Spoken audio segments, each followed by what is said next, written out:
अरे साथियों नमस्कार, कैसे हैं आप? उम्मीद करते हैं अच्छे होंगे, स्वस्थ होंगे और अपनी पढ़ाई मस्ती से कर रहे होंगे। साथियों आज के सेक्शन में हम लोग पढ़ने वाले गद्यांश, वो भी 20 नंबरों का। साथियों वो भी ट्रिक से। तो शुरू करते हैं पहला पहला क्वेश्चन। और साथियों जब भी गद्यांश अगर आपको बनाना होगा तो आप पूरा गद्यांश को मत पढ़िएगा, आपको सिर्फ और सिर्फ पढ़ना क्या है, क्वेश्चन को पढ़ना है। तो पहला क्वेश्चन क्या कह रहे हैं मेरे दोस्त? आकाशगंगा का नाम क्यों पड़ा? आकाशगंगा का नाम क्यों पड़ा?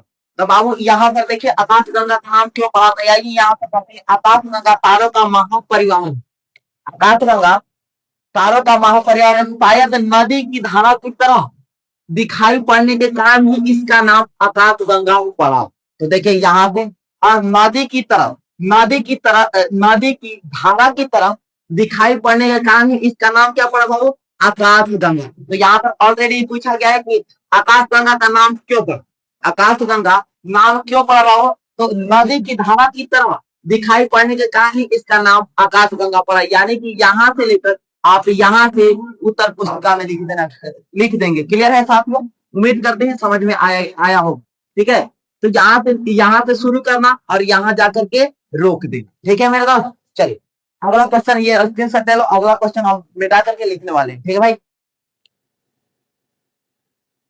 आइए साथियों अब हम अगले क्वेश्चन की चर्चा करते हैं। अगला क्वेश्चन कहता है पृथ्वी से कितनी आकाशगंगा दिखाई पड़ती है और उसका नाम क्या है? तो देखिए पृथ्वी से कितनी आकाशगंगा दिखाई पड़ती है, उसका नाम क्या है? तो साथियों हमारा यहाँ तक आंसर मिला था यहाँ पे। तो अब पढ़ना है इसके नीचे, ऊपर आंसर नहीं मिलेगा, ये टाइम वेस्ट हो जाएगा। ठीक है, कितना बच्चे करते हैं कि फिर यहाँ से एक क्वेश्चन का आंसर करके फिर यहाँ से देखने लगते हैं, तो वही टाइम वेस्ट होता है मेरे। तो टाइम वेस्ट नहीं करना है, यहाँ तक हो इसके नीचे आइए।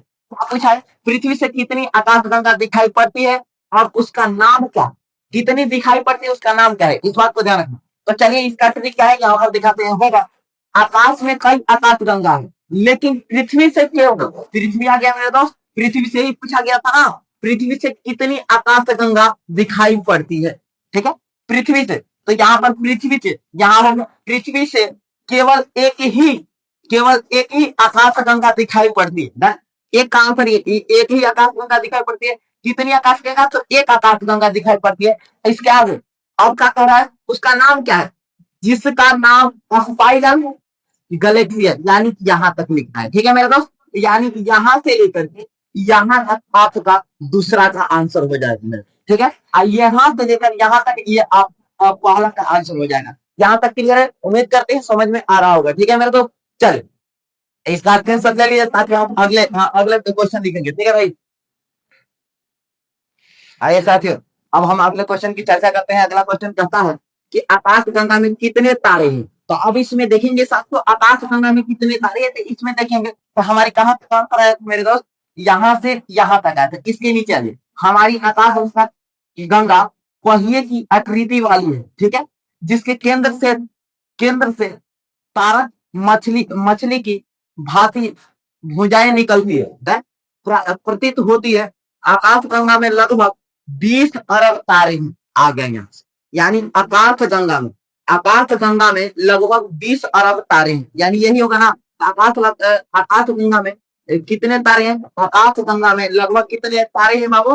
तो 20 अरब तारे हैं। तो ये हो जाएगा यहाँ से लेकर यहाँ तक, ये तीसरा का आंसर हो जाएगा। तो पहला आंसर यहाँ से लेकर कहाँ तक था? यहाँ से लेकर यहाँ तक था, और दूसरा आंसर यहाँ से लेकर यहाँ तक, और तीसरा आंसर यहाँ से लेकर के यहाँ तक। इसमें चौथा का आंसर होगा इसके नीचे। ठीक है मेरे दोस्त, ऊपर मत भूल के पढ़ने लगेगा। एक बात लीजिएगा मेरे दोस्त कि जहां से आंसर मिलेगा उस नीचे वाला सभी आंसर मिलेगा। ठीक है मेरे दोस्त, चलिए तो यहाँ तक तीसरा क्लियर हो गया। चौथा क्वेश्चन लेते हैं, इसका आंसर आए था। तो अब हम अगले क्वेश्चन की चर्चा करते हैं। अगला क्वेश्चन कहता है आकाशगंगा के केंद्र में किसका जमघट है? आकाशगंगा के केंद्र में किसका जमघट है मेरे साथियों? तो यहाँ से आप पाएंगे कहाँ तक हमारा आया था भैया, कहाँ तक हम लोगों ने पढ़ा था। यानी कि तीसरा का सवाल का आंसर यहाँ तक था। तो चौथा के लिए इसके आगे पढ़ेंगे। चौथा कहाँ लिखा हुआ है बच्चे कि उनमें तो उनके तारे सूर्य ग्रह से कई गुना बड़े हैं। पृथ्वी से समतल पट्टी जैसी दिखने वाली इस आकाशगंगा को ऊपर या ठीक नीचे देखा जाए तो यह बीच में उभर प्लेट की तरह दिखेगी। साथ ही थोड़ा मार्कर से लिखा हो, पढ़ने में डिस्टर्ब हो रहा है। प्लेट की तरह दिखेंगे। ठीक है, अब कह रहा है इस आकाश गंगा के केंद्र में तारों का एक भारी जमघट। यहाँ पर यही ना पूछा गया, आकाश गंगा के केंद्र में किसका जमघट है? आकाश गंगा के केंद्र में तारों का एक भारी जमघट है, यानी यहाँ। तो ये हो जाएगा आपका चौथा का आंसर। ठीक है मेरे दोस्त, एक आखिरी बच रहा है पांचवा। तो आज के सब्जेक्ट का लेंगे, उम्मीद करते हैं समझ में आ रहा है। तो वीडियो को लाइक और चैनल को सब्सक्राइब जरूर करते चलना मेरे दोस्त। आइए साथियों, अब हम अगले क्वेश्चन की चर्चा करते हैं। अगला क्वेश्चन कहता है सूर्य क्या है? तो साथियों यहाँ पर देखना सूर्य क्या है, लास्ट क्वेश्चन आपको फंसाएगा, इस बात को ध्यान रखना मेरे दोस्त। तो सूर्य, इसमें देखना कि सूर्य कहाँ लिखा हुआ है, यहाँ पर लिखा हुआ है। तो इस लाइन को पूरी तरीके से बेहतर से पढ़ो, ये थोड़ा सा आपको दिमाग हिलाने वाला चीज है। ठीक है मेरे दोस्त, तो यहाँ पर सूर्य क्या है, यहाँ पर पूछा गया सूर्य ग्रह से कई गुना बड़ा है। सूर्य ग्रह से, यहाँ पर बढ़िया से पढ़ लो मेरे दोस्त, यहाँ से ही, यहाँ से कहां तक सूर्य है, या उनमें तो अनेक तारे सूर्य ग्रह से कई गुना बड़ा है, यानी कि उनमें से जो तारे हैं सूर्य ग्रह से कई गुना बड़ा है। तो सूर्य क्या है, एक प्रकार के क्या हो जाएंगे बच्चे, सूर्य तारे होंगे। क्या होंगे बच्चे? तारे होंगे। आपको आंसर में कैसे लिखना है मेरे दोस्त, आंसर में क्या लिखना है, सूर्य एक, सूर्य क्या है तो आप लिख देना आंसर में सूर्य एक तारे हैं, सूर्य एक तारे। ये थोड़ा सा दिमाग लगा करके आपको लिखना होगा। उम्मीद करते हैं आपको समझ में आया होगा। ये लास्ट क्वेश्चन मैं बता रहा हूँ, बार बार कर रहा हूँ, लास्ट क्वेश्चन आपको डिफिनेशन देकर के ऐसा घुमाएगा कि आपको दिमाग हिला देगा।